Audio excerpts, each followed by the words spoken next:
വിവിധ സംസ്ഥാനങ്ങളുടെ കൂട്ടക്കടമെടുപ്പ് ഇന്ന്. കേരളം ഉൾപ്പെടെ 17 സംസ്ഥാനങ്ങൾ ഒറ്റ ദിവസം കൊണ്ട് കടമെടുക്കുന്നത് 50,206 കോടി രൂപ. ചരിത്രത്തിൽ ആദ്യമായാണ് ബോണ്ടുകളിലൂടെ സർക്കാരുകൾ ഇത്രയധികം തുക സമാഹരിക്കുന്നതെന്ന് RBI പുറത്തുവിട്ട കണക്കുകൾ വ്യക്തമാക്കുന്നു.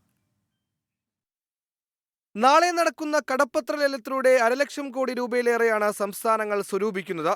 ഫെബ്രുവരി 15-ന് ശേഷം കേന്ദ്ര സർക്കാർ വായ്പയെടുക്കാത്ത സാഹചര്യത്തിലാണ് സംസ്ഥാനങ്ങൾക്ക് കൂടുതൽ വായ്പയെടുക്കാൻ അവസരമൊരുങ്ങുന്നത്.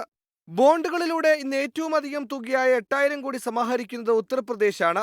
6,000 കോടി വീതം കടമെടുക്കുന്ന കർണാടക, തമിഴ്നാട്, മഹാരാഷ്ട്ര എന്നീ സംസ്ഥാനങ്ങളാണ് തൊട്ടുപിറകിൽ. 100 കോടിയുടെ കടമെടുപ്പിലൂടെ ഗോവയാണ് പട്ടികയിൽ ഏറ്റവും പിന്നിൽ. ഈ ഫെബ്രുവരിയിൽ കേന്ദ്രം കടപ്പത്രങ്ങൾ വഴി 39,000 കോടി സമാഹരിച്ചതായിരുന്നു ഇതുവരെയുള്ള ഏറ്റവും വലിയ തുക. ബോണ്ടുകളിലൂടെ കേരളം കടമെടുക്കുന്നത് 3,742 കോടി രൂപയാണ്. സുപ്രീം കോടതി നിർദ്ദേശപ്രകാരം 8,742 കോടി കടമെടുക്കാൻ സംസ്ഥാനത്തിന് അനുമതി ലഭിച്ചിരുന്നു. ഇതിൽ 5,000 കോടി എടുത്ത ശേഷമുള്ള തുകയാണ് ഇന്ന് സമാഹരിക്കുന്നത്. അടുത്ത സാമ്പത്തിക വർഷവും കടമെടുക്കാൻ കടുത്ത നിബന്ധനകൾ സംസ്ഥാനത്തിന് പാലിക്കേണ്ടിവരും.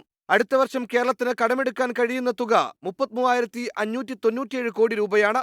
2021-22 ബജറ്റിന് പുറത്തെടുത്ത 4,711 കോടിയുടെ കടം കൂടി വെട്ടിക്കുറയ്ക്കുന്നതോടെ അടുത്ത വർഷവും കടമെടുക്കാനാകുന്ന തുക 28,886 കോടിയായി കുറയും. Business desk 24.